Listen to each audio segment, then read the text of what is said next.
نحمده ونصلي ونسلم على رسوله الكريم أما بعد فأعوذ بالله من الشيطان الرجيم بسم الله الرحمن الرحيم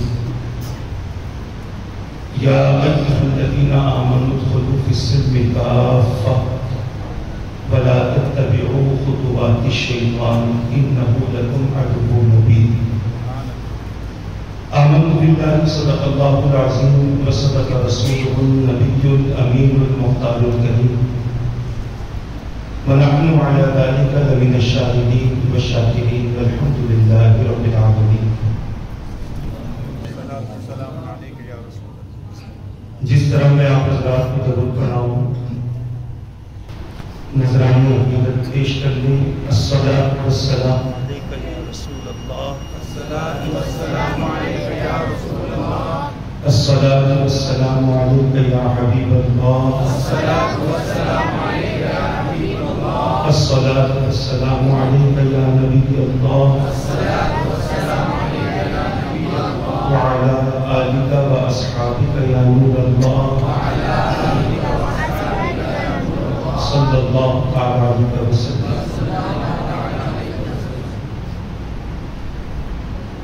میرے پیارے آقا صلی اللہ علیہ وسلم کے پیارے دیوانوں،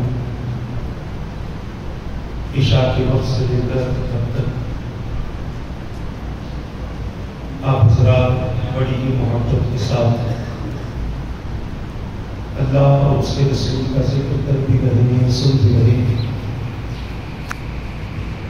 اور کچھ ہی لمحات میں نماز تہجد بھی ادا کرنی ہے، مگر چونکہ رات جاگے ہوئے ہی ہیں تو قیام اللیل کی نیت سے نماز ادا کی جائے گی، اور پھر اس کے بعد جو بھی یہاں کا معمول ہے اس حساب سے اس پروگرام کو آگے بڑھایا جائے گا. باتیں بہت کرنی تھی مگر وقت اس بات کی اجازت نہیں دے گا. چند ضروری باتیں عرض کرنا چاہتا ہوں. سب سے پہلے تو یہ ہے کہ ہم اور آپ تلاشی شب قدر کے حوالے سے معتکفین کے ساتھ اس مسجد میں جمع ہوتے ہیں. چیز جتنی قیمتی ہو اس کی تلاش اسی انداز سے کی جاتی ہے. ہمارے گھر میں ہماری کوئی چیز کھو جائے اور کوئی چیز وہ چیز اتنی زیادہ قیمتی نہ ہو تو ہم اکیلے ہی اسے تلاش کرنے کی کوشش کرتے ہیں، مگر بہت ہی قیمتی چیز ہے جس کے بغیر ہمارے لیے بڑی پریشانیاں آ سکتی ہیں، بڑی مصیبتیں آ سکتی ہیں، تکالیف کا سامنا کرنا پڑ سکتا ہے. تو اس کے لیے ہم اپنے سارے گھر والوں کو اس چیز کی تلاش میں لگا دیتے ہیں تاکہ جلد سے جلد وہ چیز مل جائے اور اس کے ذریعے ہمارے معاملات میں آسانی ہو. اسی طرح اللہ تبارک و تعالیٰ نے اپنے بندوں کو بے پناہ چیزیں عطا فرمائی ہیں اور رب قدیر نے اپنے بندوں پر بہت زیادہ مہربانیاں فرمائی اور اتنی نعمتیں اللہ نے عطا فرمائی ہے کہ بندہ پوری زندگی اگر اس سے شمار کرنا چاہے تو گن نہیں سکتا. وَإِن تَعُدُّوا نِعْمَتَ اللَّهِ لَا تُحْصُوهَا، اگر تم اللہ کی نعمت کو شمار کرنا چاہو، گننا چاہو تو تم گن نہیں سکتے. اتنی نعمتیں اللہ نے ہمیں عطا فرمائی ہیں. ہم نافرمانی کرتے ہیں پھر بھی وہ ہم سے رزق نہیں روکتا. ہم مسلسل نافرمانی کرتے ہیں اس کے باوجود رزق کو ہم سے کبھی روکا نہیں جاتا، بلکہ رب قدیر اپنی نافرمانی کرنے والوں کو بھی رزق عطا فرماتا ہے اور اپنی فرما برداری کرنے والوں کو بھی رزق عطا فرماتا ہے. گویا کہ رب کی مہربانی ہے اپنے بندے پر. دنیا میں کسی انسان کی نافرمانی کی جائے وہ ناراض بھی ہو جاتا ہے، غصہ بھی ہو جاتا ہے، ہم سے دور بھی ہو جاتا ہے، اور اپنی ساری جو نعمتیں یا اپنی ساری جو کوششیں اور جو مدد ہمارے ساتھ ہوتی ہے رہتی تھی وہ ساری روک دیتا ہے. مگر یہ میرے رب کا کرم ہے کہ اتنی نافرمانی کرنے کے باوجود میرا رب ہم سے رزق کو نہیں روکتا، نہ ہوا کو روکتا ہے، نہ سورج کی روشنی کو روکتا ہے، نہ پانی کو روکتا ہے، بلکہ میرا رب ہر چیز ہمیں عطا فرماتا ہے.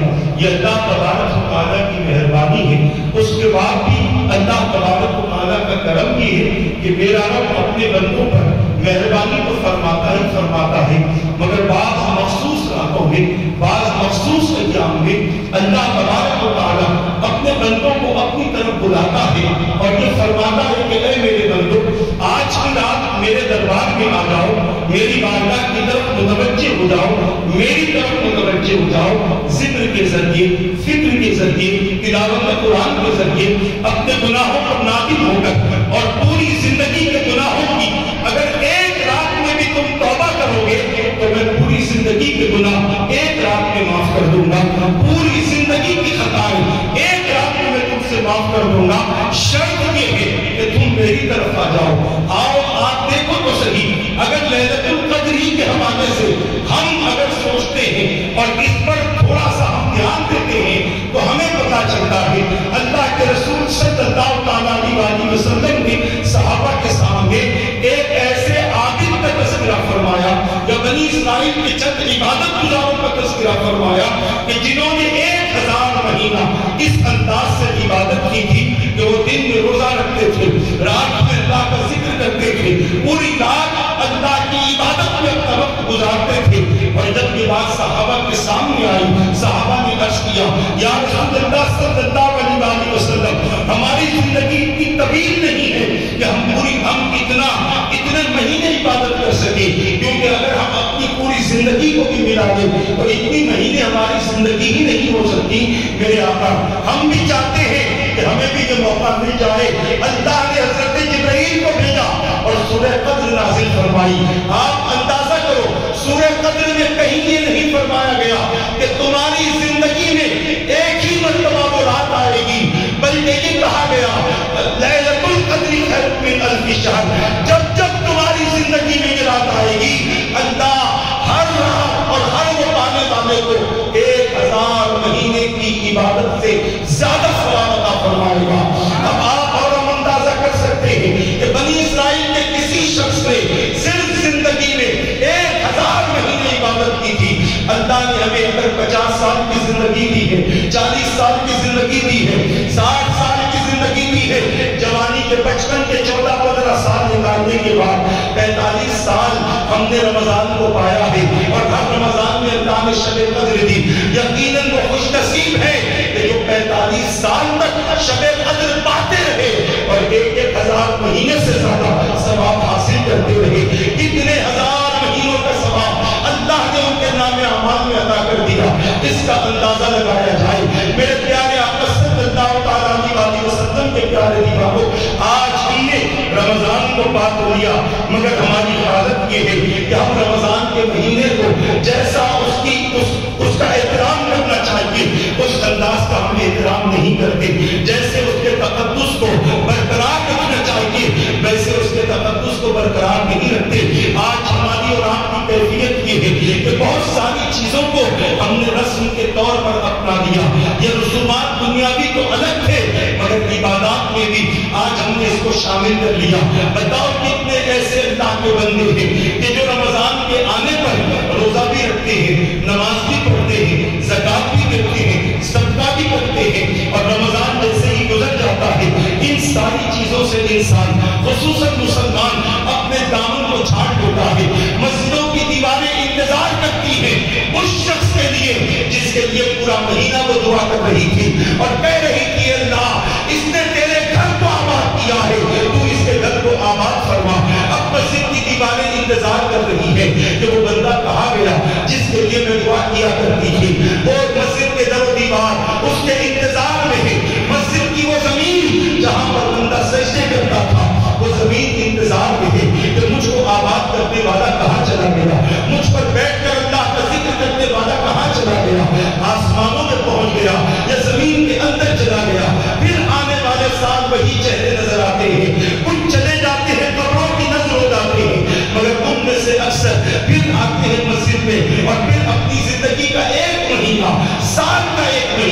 اللہ کی عبادت میں گزارتے ہیں، باقی وقت کہاں گئے؟ تو پتہ یہ چلا کہ آج بہت سارے مسلمان رسمی مسلمان ہو چکے ہیں، رسم کے طور پر خدا کی عبادت ہوئی، رسم کے طور پر قرآن کی تلاوت ہوئی، رسم کے طور پر چند راتوں کو جاگ لیا اور اس کے بعد ہم اپنی زندگی اپنی مرضی کے مطابق گزارتے ہیں۔ اس بات کو ذہن میں رکھ لو، جب ہم نے اپنے لیے اسلام کو پسند کیا ہے تو اسلام کے ہر حکم کو پسند کرنا ہمارے اوپر لازمی ہے۔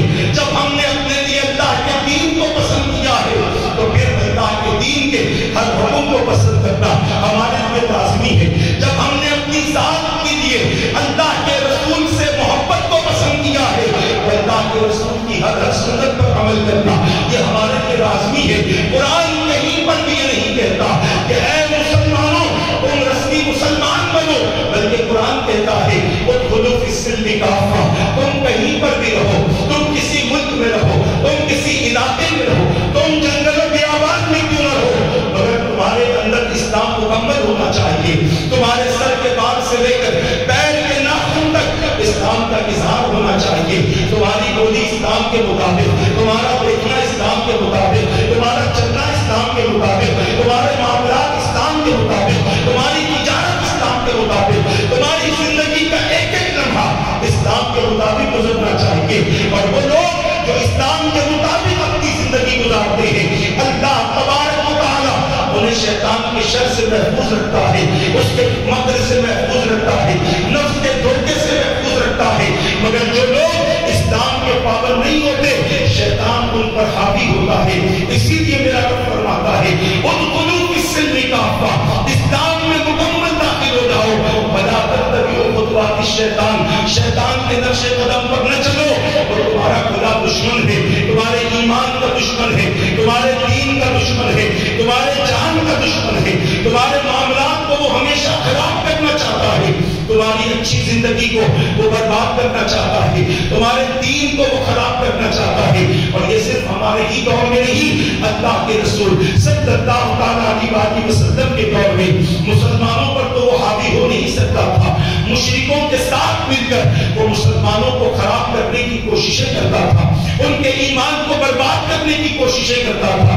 مگر اللہ کے رسول صلی اللہ علیہ وسلم کی صحبت صحابہ کرام کو اس انداز سے ملی کہ صحابہ اس کے لرزے میں نہیں آتے تھے، اس کے شکنجے میں نہیں آتے تھے، اس کے دھوکے میں نہیں آتے تھے۔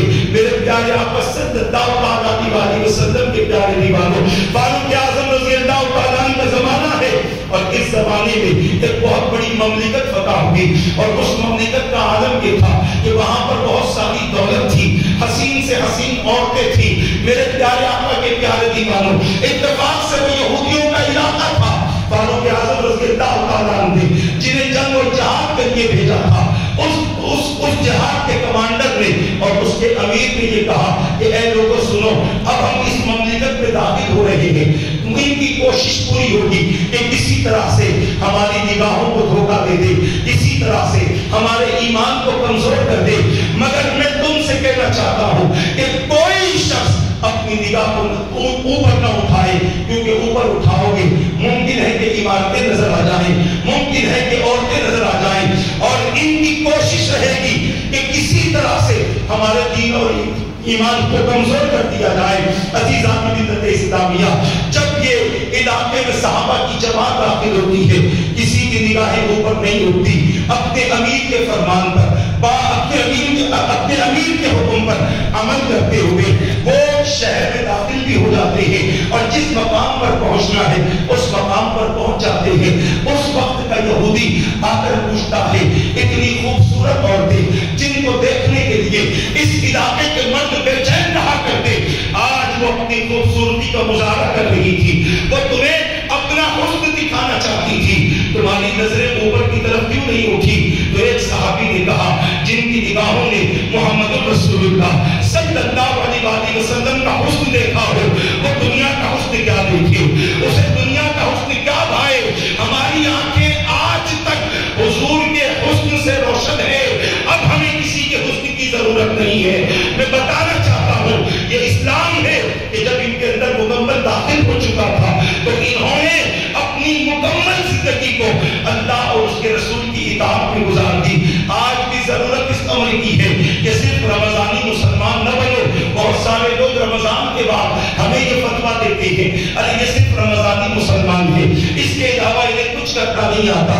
رمضان آتا ہے تو بے ٹوپی والے سر پر ٹوپی رکھ لیتے ہیں، شراب پینے والا کچھ دن کے لیے شراب چھوڑ دیتا ہے، زنا کرنے والا کچھ دن کے لیے زنا چھوڑ دیتا ہے۔ میں پوچھنا چاہتا ہوں میرے پیارے آقا کے پیارے دیوانوں، کس کے حکم پر یہ سب کر رہے ہو؟ آپ کہیں گے رب کا حکم ہے روزہ رکھو، کھانے پینے سے اپنے آپ کو محفوظ رکھو حالت روزہ میں۔ میں عرض کرنا چاہتا ہوں وہی رب کا حکم ہے کہ پوری زندگی گناہوں سے بچو، پوری زندگی خطاؤں سے بچو، پوری زندگی اللہ کی نافرمانی سے بچو۔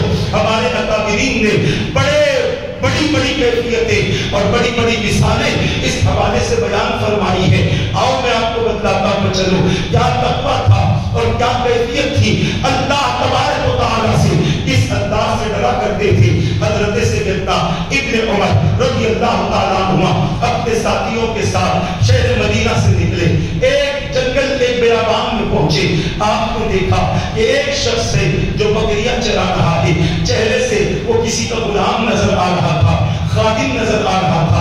آپ نے اسے بلایا اور حضور کے صحابہ بھی ہیں، تابعین بھی موجود ہیں، فرمانے لگے چلو آج اس بندے کا امتحان لیتے ہیں۔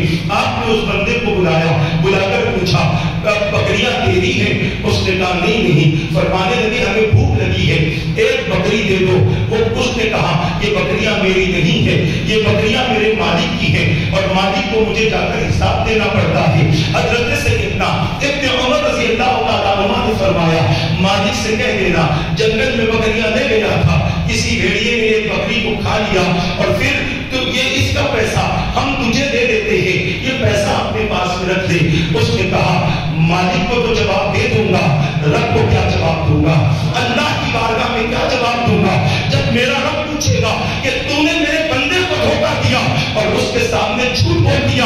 حضرت سیدنا ابن عمر رضی اللہ تعالیٰ لرز جاتے ہیں اور فرماتے ہیں ایک غلام ہو کر تیرے اندر اتنا تقویٰ ہے، ہمارے اندر کیا نہیں ہونا چاہیے؟ میرے پیارے آقا کے پیارے دیوانوں، اس واقعے سے یہ پتا چلتا ہے کہ بندے کو ہمیشہ اللہ کے دیکھنے کا تصور ہونا چاہیے کہ میرا رب مجھے دیکھ رہا ہے۔ حضرت سیدنا ابراہیم ابن ادھم رحمۃ اللہ تعالیٰ علیہ کے پاس ایک شخص آتا ہے، آرزو لے کر آتا ہے، خواہش لے کر آتا ہے، عرض کرتا ہے اے اللہ کے برگزیدہ بندے، گناہوں کو چھوڑنا چاہتا ہوں، آپ مجھے کوئی طریقہ بتا دیں، کوئی راستہ بتا دیں کہ میں کس طریقے سے گناہوں کو چھوڑ دوں۔ حضرت سیدنا ابراہیم ابن ادھم رحمۃ اللہ تعالیٰ علیہ فرماتے ہیں 5 باتیں جب بھی گناہ کا تصور آئے یا جب گناہ کرنے کا ارادہ ہو، 5 باتیں اپنے ذہن میں رکھنا۔ آپ نے فرمایا سب سے پہلی بات یہ ہے کہ کیا تو اللہ کی نافرمانی کرتا ہے تو اللہ کا رزق کھانا چھوڑ سکتا ہے؟ اس نے کہا رزق کھانا چھوڑ دو تو میں کیسے جی سکتا ہوں، میری زندگی کیسے گزر سکتی ہے؟ ابراہیم ابن ادھم نے فرمایا کہ جب تو اللہ کا رزق کھانا نہیں چھوڑ سکتا تو تجھ پر لازم ہے کہ تو اللہ کی نافرمانی نہ کر، کیونکہ یہ کیسے ممکن ہے جس کا کھاتا ہے اسی کی نافرمانی کرے۔ اس نے کہا حضرت دوسری بات فرمائے، وہ اللہ کے برگزیدہ بندے فرماتے ہیں کہ جب بھی گناہ کا خیال آئے اللہ کی زمین سے نکل کر گناہ کر۔ اس نے عرض کیا کہ ساری کائنات میں زمین اللہ کی ہے، میں کیسے نکل کر گناہ کو، میں کیسے اللہ کی زمین سے نکل سکتا ہوں؟ آپ نے فرمایا پھر تجھے شرم کرنی چاہیے کہ جس کی زمین پر تو کھڑا ہے اسی کی نافرمانی کرتا ہے۔ اس نے کہا حضرت یہ بھی سمجھ گیا، تیسری بات بتائے۔ آپ نے فرمایا تیسری بات یہ ہے کہ جب کبھی گناہ کا خیال آئے ایسے مقام پر جا کر گناہ کر جہاں تجھے رب بھی نہ دیکھتا ہو، اللہ بھی نہ دیکھتا ہو۔ اس بندے نے عرض کیا دنیا میں کوئی ایسا مقام نہیں، زمین میں کوئی ایسا مقام نہیں کہ جہاں بندہ رب کی نظر سے چھپ جائے۔ آپ فرماتے ہیں تجھے شرم نہیں آتی کہ رب دیکھ رہا ہے اور تو گناہ کرتا ہے؟ اس نے کہا اے اللہ کے برگزیدہ بندے اور بھی نصیحت فرمائے۔ آپ نے فرمایا جب کبھی تجھے گناہ کا ارادہ ہو تو یہ خیال کر لینا کہ موت کے وقت میں جب فرشتے آئیں گے مجھے پکڑنے کے لیے، مجھے مارنے کے لیے، میری روح قبض کرنے کے لیے، تو میں ان سے کہہ دوں گا کہ میں نہیں آؤں گا۔ اس بندے نے کہا موت کے فرشتے کے سامنے کس کی طاقت چل سکتی ہے؟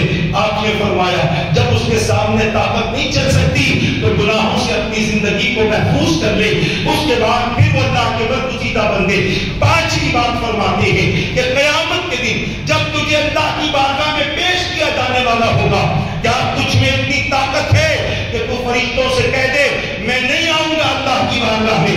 اس نے کہا کہ ایسا ہرگز ممکن نہیں۔ آپ نے فرمایا جب قیامت کے دن اللہ کی بارگاہ میں پیش ہونا ہے تو پھر گناہ کے تصور کو اپنی زندگی سے ختم کر لے۔ اللہ کے برگزیدہ بندوں کی اس بندے کی نصیحت کے بعد اس بندے نے اپنے گناہوں سے توبہ کر لی اور جو طریقہ آپ نے بتایا تھا اسی طریقے سے اس نے زندگی گزاری۔ میں عرض کرنا چاہتا ہوں میرے پیارے آقا کے پیارے دیوانوں، اسلام کو سب سے زیادہ نقصان پہنچانے والا گناہ ہی ہے، گناہ ہی ہے۔ اللہ کی نافرمانی بھی گناہ ہے، اللہ کے رسول کی نافرمانی بھی گناہ ہے، قرآن کی نافرمانی بھی گناہ ہے۔ ہر وہ کام حضرت سیدنا حسن بصری رضی اللہ تعالیٰ عنہ سے کسی نے پوچھا اے اللہ کے برگزیدہ بندے گناہ کسے کہتے ہیں؟ تو انہوں نے فرمایا ہر وہ چیز جو تجھے اللہ کے ذکر سے غافل کر دے وہ گناہ ہے، اللہ کے ذکر سے محروم کر دے تو گناہ ہے۔ میں آپ سے عرض کرنا چاہتا ہوں زیادہ طوالت میں نہ جاتے ہوئے آخری باتوں کی طرف آ رہا ہوں۔ میں آپ سے عرض کرنا چاہتا ہوں میرے پیارے آقا صلی اللہ علیہ وسلم کے پیارے دیوانوں، اسلام میں مکمل داخل ہو جاؤ اور اسلام کو نقصان پہنچانے والی چیز سے ہم اپنے آپ کو بچا کر رکھیں۔ ایک آدمی بیمار ہوتا ہے، بیمار ہونے کے بعد وہ ڈاکٹر کے پاس جاتا ہے، جیسی بیماری ویسے طبیب کا انتخاب کرتا ہے۔ کڈنی کی بیماری ہے تو ہارٹ والے ڈاکٹر کے پاس نہیں جاتا، ہارٹ اسپیشلسٹ کے پاس نہیں جاتا، بلکہ جو کڈنی کو دیکھتا ہے اسی کے پاس جاتا ہے۔ جیسی بیماری ہے ویسے ہی ڈاکٹر کے پاس جاتا ہے اور پھر جب علاج ہوتا ہے ڈاکٹر پرہیز بتاتا ہے کہ دیکھو یہ کھانے سے تمہارے لیے نقصان، ایسا کرنے سے تمہارے لیے نقصان، ایسا کرنے سے تمہارے لیے تکلیف کے سامان پیدا ہوں گے۔ میرے پیارے آقا صلی اللہ علیہ وسلم کے پیارے دیوانوں، یہ ہماری جان کا تحفظ کرنے والا ڈاکٹر ہے، ہماری ایمان کا تحفظ کرنے والا قرآن بھی ہمیں بہت سارے مشورے دیتا ہے۔ صحبت کس کی اختیار کرنی ہے قرآن بتاتا ہے، کس کا ساتھ دینا ہے قرآن بتاتا ہے، کس کو دیکھنا ہے قرآن بتاتا ہے، کس کی صحبت میں بیٹھنا ہے قرآن بتاتا ہے، تجارت کیسی کرنی ہے قرآن بتاتا ہے، معاملات کیسے انجام دینا ہے قرآن بتاتا ہے، کس کی سیرت اور طریقہ اپنانا ہے قرآن بتاتا ہے، کس کی اطاعت کرنی ہے یہ بھی قرآن بتاتا ہے، اور کس کی اتباع کرنی ہے یہ بھی قرآن بتاتا ہے۔ قرآن ہمارے ایمان کا ڈاکٹر ہے، اور اگر ہم نے قرآن کی بتائی ہوئی چیزوں پر عمل نہ کیا تو ہماری زندگی برباد ہے، ہماری آخرت برباد ہے، اور قرآن کے بتائے ہوئے طریقے پر ہم نے عمل کر لیا تو خدا کی قسم ہماری زندگی بھی آباد ہے، ہماری آخرت بھی آباد ہے۔ اور اس بات کو ذہن میں رکھ لو، رمضان کے اس مقدس مہینے کے آخری عشرے میں جن حضرات نے اعتکاف کیا ہے، یہ اعتکاف صرف ایک رسمی اعتکاف نہیں ہے، یہ زندگی کو تبدیل کرنے والا اعتکاف ہونا چاہیے، حالات اور معاملات اور سوچ کو بدلنے والا اعتکاف ہونا چاہیے۔ رمضان کی جو عبادتیں ہوتی ہیں اللہ نے یہ عبادت رسم کے طور پر نہیں دی، عادت کے طور پر عطا فرمائی کہ میرے بندے کو 5 وقت کی نماز کی عادت بھی ہو جائے، روزہ رکھنے کی عادت ہو جائے، زکات دینے کی عادت ہو جائے، صدقہ و خیرات کرنے کی عادت ہو جائے، اللہ کے گھر کو آباد کرنے کی عادت ہو جائے، تہجد، صلاۃ التسبیح اور دیگر نوافل کی عادت ہو جائے، تلاوت قرآن اور تسبیح کی عادت ہو جائے۔ یہ نہیں کہ یہ 10 دن ہم نے کر لیا اب آنے والے سال تک ہمیں کچھ کرنے کی ضرورت نہیں، یہ 1 مہینہ ہم نے کر لیا آنے والے سال تک ہمیں کچھ کرنے کی ضرورت نہیں۔ یہ سوچ بڑی غلط ہے، یہ فکر بڑی غلط ہے۔ یاد رکھو کل بروز قیامت اللہ تبارک و تعالیٰ اپنے بندوں سے بے شمار سوال فرمائے گا۔ قرآن کہتا ہے ثم لتسألن یومئذ عن النعیم، پھر قیامت کے دن ہم تم سے نعمتوں کے بارے میں سوال کریں گے۔ آنکھ اللہ کی نعمت، کان اللہ کی نعمت، زبان اللہ کی نعمت، بندے کو کچھ نہیں ملا، دولت نہیں ملی، وہ زمین پر سوتا ہے، سونے کے لیے اوپر چھت نہیں ہے، بے گھر زندگی گزار رہا ہے، مگر اس کے باوجود وہ نہیں کہہ سکتا کہ مجھے رب کی نعمتیں نصیب نہ ہوئی۔ اللہ نے زندگی دی ہے، یہ بہت بڑی نعمت ہے، وہ پینے کے لیے پانی عطا کرتا ہے، یہ بہت بڑی نعمت ہے، سونے کے لیے اللہ نے رات بنا دی ہے، یہ بہت بڑی نعمت ہے۔ حضرت سیدنا موسیٰ علیہ السلام ایک راستے سے گزر رہے تھے، آپ نے دیکھا ایک بندہ جس کے ہاتھ نہیں، جس کا پیر نہیں، اللہ کا شکر ادا کر رہا ہے، الحمدللہ الحمدللہ کہہ رہا ہے۔ حضرت سیدنا موسیٰ علیہ السلام نے اس بندے سے پوچھا، اے بندے کس بات کا شکر ادا کر رہا ہے؟ نہ تیرے ہاتھ میں نہ تیرا پیر ہے۔ اس نے کہا زبان تو باقی ہے، اسی کا شکر ادا کر رہا ہوں کہ میرے رب نے شکر ادا کرنے کے لیے زبان عطا کر دی ہے، اس زبان کے دینے پر میں اللہ کا شکر ادا کر رہا ہوں۔ آؤ میں آپ کو بتاتا ہوں، چلو حضرت سیدنا شبلی رحمۃ اللہ تعالیٰ علیہ لوگوں کو درس دے رہے ہیں، اللہ کے عذاب سے ڈرا رہے ہیں، اللہ کے عذاب سے ڈرا رہے ہیں۔ حضرت سیدنا ابو الحسن نوری رحمۃ اللہ تعالیٰ علیہ کا گزر ان کے پاس سے ہوتا ہے، آپ بھی ان کی باتوں کو سنتے ہیں۔ جب محفل ختم ہو جاتی ہے، جب محفل ختم ہو جاتی ہے، آپ گفتگو مکمل کر لیتے ہیں تو حضرت سیدنا ابو الحسن نوری رحمۃ اللہ تعالیٰ علیہ اب حضرت امام شبلی کے پاس پہنچتے ہیں، غور سے سننا، فرماتے ہیں اے شبلی تم نے جو باتیں کی بالکل حق ہے، بالکل سچ ہے، تم نے کوئی غلط بات نہیں کی، مگر جہاں تک میں جانتا ہوں قیامت کے دن اللہ تبارک و تعالیٰ بندوں سے بہت سارے سوال فرمائے گا، اس میں ایک سوال بھی ہوگا کہ اے بندے میں تیرا تھا تو کس کا ہو گیا تھا، میں تیرا تھا تو کس کا ہو گیا تھا۔ آج ہم دنیا کے ہو گئے، آج ہم لوگوں کے ہو گئے، آج ہم زمانے کے ہو گئے، کوئی غریب مالدار کا ہو گیا، کوئی فقیر مالدار کا ہو گیا، ہر انسان کسی نہ کسی کا ہے، مگر بہت کم ایسے ہیں جو اللہ کے ہو کر اپنی زندگی گزارتے ہیں، اللہ کی بارگاہ میں پہنچ کر اپنی زندگی گزارتے ہیں۔ ہم اگر یہ سمجھتے ہیں کہ مالدار کے گھر پر جائیں گے تو وہاں سے رزق ملے گا، ضرور ملے گا، مگر عزت بھی کم ہوگی۔ میرے مولا کے در آؤ گے تو میرا مولا رزق بھی دے گا اور عزت بھی عطا فرمائے گا، سربلندی عطا فرمائے گا، شان و شوکت عطا فرمائے گا۔ دنیا والوں کے سامنے سر جھکتا ہے، بندہ ذلیل ہوتا ہے۔ میرے مصطفیٰ نے فرمایا الصلاۃ معراج المومنین، نماز مومن کی معراج ہے۔ مطلب یہ ہے کہ بندہ جتنا جھکے گا میرا رب اتنی ہی سربلندی عطا فرمائے گا، اتنی ہی شان و شوکت عطا فرمائے گا۔ آؤ اس رب سے اپنے رشتہ بندگی کو جوڑو کہ جو رب بہت کچھ دیتا ہے، ذلیل نہیں کرتا، عزت عطا فرماتا ہے، کامیابی اور سربلندی عطا فرماتا ہے۔ مسلمانوں آج ہماری ناکامی کی سب سے بڑی وجہ اللہ کی عبادت سے غفلت ہے، اللہ کے ذکر سے غفلت ہے، اللہ کے احکام کو پورا نہ کرنے کی جو غفلت ہے، اللہ کے رسول کی اتباع چھوڑنے کی جو غفلت ہے، یہی غفلتیں ہیں جو ہماری زندگی کو برباد کر رہی ہیں اور جو ہماری آخرت کو تباہ کر رہی ہے۔